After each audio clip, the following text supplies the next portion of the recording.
Bismillahirrahmanirrahim. Assalamualaikum warahmatullahi wabarakatuh. Kami dari kelompok 2 ingin menampilkan hasil diskusi kami terkait rancangan pembelajaran dalam didik pada mata kuliah rancangan dan pengembangan kurikulum.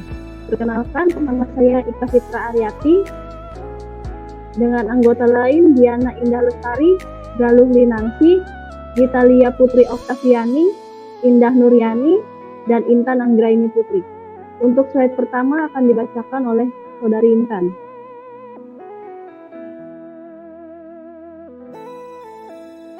Pokok bahasannya yaitu pada lembar kerja H. Yang pertama, bagaimana caranya mengunggah pemikiran untuk melibatkan semua peserta didik dalam ide-ide besar dan melakukan unjuk kinerja.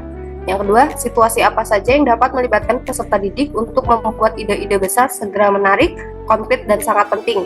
Yang ketiga, bagaimana pendekatan penyampaian materi sehingga menghasilkan minat dan keingintahuan terhadap materi. Yang keempat, peluang macam apa yang menopang minat belajar, terutama ketika keadaan pembelajaran terasa sulit. Yang kelima, apa saja hambatan yang menimbulkan kecilnya pengambilan risiko, rendahnya imajinasi, dan kurangnya berani untuk mempertanyakan dan ketidakmampuan memutuskan. Untuk yang kedua itu ada pembelajaran lembar kerja T. Yang pertama, bagaimana cara menyesuaikan rencana pembelajaran apabila ada perubahan kondisi untuk memaksimalkan keterlibatan dan efektivitas pembelajaran. Apa itu Hook and Hold? Hook and Hold merupakan salah satu elemen dalam rancangan kegiatan pembelajaran berdasarkan UPD, di mana guru menarik perhatian peserta didik dari awal dan mempertahankannya hingga akhir pembelajarannya. Tahap Hook and Hold artinya mengaitkan peserta didik dan memegang minat mereka. Hook and Hold juga disebut metode untuk menarik perhatian peserta didik di awal pembelajaran dan mempertahankan perhatian mereka ketika dilakukannya seluruh proses pembelajaran. Hal ini dilakukan sebagai pendekatan minat dengan mempertanyakan ide-ide kunci dari pembelajaran sebelumnya. Yang pertama dalam Hook and Hold yaitu bagaimana cara mengunggah pemikiran untuk melibatkan semua peserta didik dalam ide-ide besar dan melakukan unjuk kinerja. Mengunggah pemikiran untuk melibatkan peserta didik, yang pertama ada menggunakan model pembelajaran interaktif seperti dengan menggunakan model pembelajaran kooperatif dan berbasis masalah atau PBL. Yang kedua, membuat kontrak atau kesepakatan belajar di awal pembelajaran. Yang ketiga, menerapkan atau menggunakan teknologi dalam proses pembelajaran. Slide selanjutnya akan dijelaskan oleh Gitalia Putri. Oke, baik, terima kasih Intan Anggraini Putri. Yang kedua, ada situasi apa saja yang dapat melibatkan peserta didik untuk membuat ide-ide besar segera menarik, konkret, dan sangat penting. Yang pertama ada proyek kolaboratif, yang kedua ada pertemuan diskusi dan brainstorming, yang ketiga juga ada kompetensi dan lomba, yang keempat ada eksplorasi dan penelitian, yang kelima ada pelatihan dan workshop, yang keenam ada pertemuan dengan praktisi atau pakar, yang ketujuh ada field trip dan kunjungan industri, yang kedelapan ada pembelajaran berbasis masalah dan solusi, yang kesembilan ada studi kasus dan roleplay. Baik, selanjutnya di sini peserta didik melakukan pembelajaran yang berpusat pada peserta didik dengan pendekatan student center learning atau berpusat pada peserta didik yang nantinya akan membangkitkan semangat peserta didik untuk memecahkan suatu permasalahan. Di sini peran guru hanya menjadi fasilitator dalam pembelajaran. Contohnya, pada pembelajaran aktivitas manusia zaman praksara, guru membagi peserta didik menjadi beberapa kelompok untuk mengidentifikasi ciri-ciri masing-masing masa. Yang kedua, pemilihan konten yang sesuai dengan konteks. Di sini guru dapat memilih topik bahasan yang dekat dengan peserta didik. Kemudian yang ketiga ada pembelajaran berdiferensiasi. Penggunaan pembelajaran berdiferensiasi ini nantinya dapat memenuhi kebutuhan peserta didik. Selanjutnya, guru juga bisa mengaitkan pembelajaran dengan masalah dalam kehidupan sehari-hari. Kemudian juga bisa menerapkan atau menggunakan teknologi dalam proses pembelajaran. Baik, slide selanjutnya akan dilanjutkan oleh Galuh Linangsi. Terima kasih kita. Yang ketiga, bagaimana pendekatan penyampaian materi sehingga menghasilkan minat dan keingintahuan terhadap materi.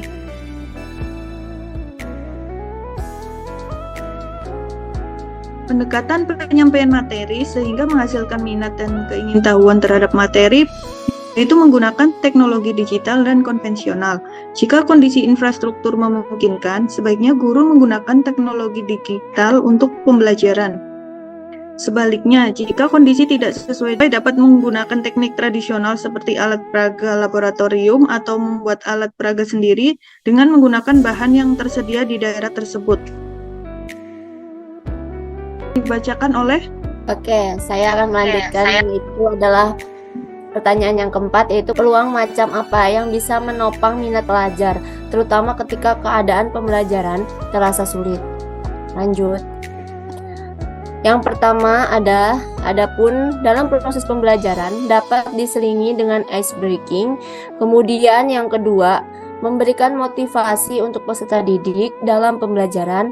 Yang ketiga, menggunakan teknologi sebagai media pembelajaran seperti quizzes dan lain-lain. Selanjutnya, manfaatkan teknologi seperti komputer, internet, dan aplikasi pembelajaran online dapat membuat proses pembelajaran lebih menarik dan interaktif. Ini dapat membantu meningkatkan minat belajar siswa.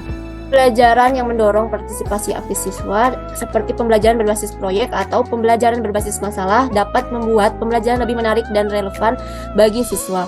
Lanjutannya yaitu menciptakan lingkungan belajar yang nyaman dapat membantu meningkatkan minat belajar. Misalnya menciptakan ruang belajar yang tenang, menyediakan sumber daya pembelajaran yang bervariasi, dan memberikan dukungan emosional kepada siswa. Dengan memanfaatkan peluang-peluang ini, diharapkan dapat menopang minat belajar dan membuat proses pembelajaran menjadi lebih menyenangkan dan efektif. Oke, selanjutnya akan dibacakan oleh Ika. Terima kasih. Baik, selanjutnya, apa saja hambatan yang menimbulkan kecilnya pengambilan risiko, rendahnya imajinasi, dan kurangnya berani untuk mempertanyakan dan ketidakmampuan memutuskan. Selanjutnya, yang pertama, sarana dan prasarana yang kurang memadai. Yang kedua, kurangnya penggunaan teknologi dalam pembelajaran untuk menambah inovasi dalam pembelajaran. Yang ketiga, jumlah peserta didik yang melebihi dan kapasitas di ruang kelas. Yang keempat, peserta didik yang kurang aktif dalam mengikuti pembelajaran. Selanjutnya akan dibacakan oleh Diana. Baik, terima kasih Kak Ika. Selanjutnya, apa itu tailor dan personalize the work?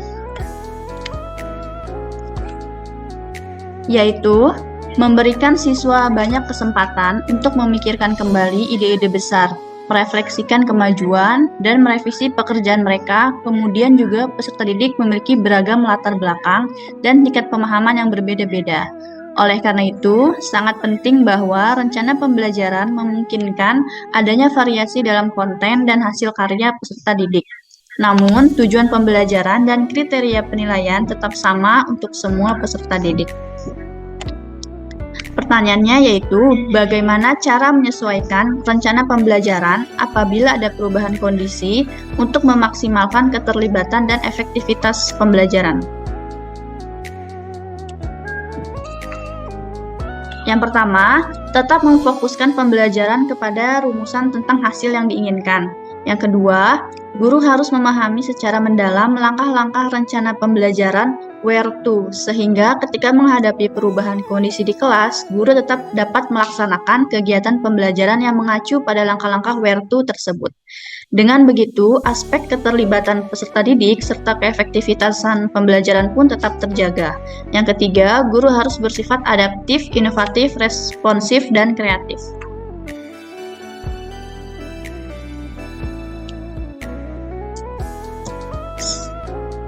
Baik, sekian hasil dari di kelompok kami. Kurang lebihnya mohon maaf. Wassalamualaikum warahmatullahi wabarakatuh.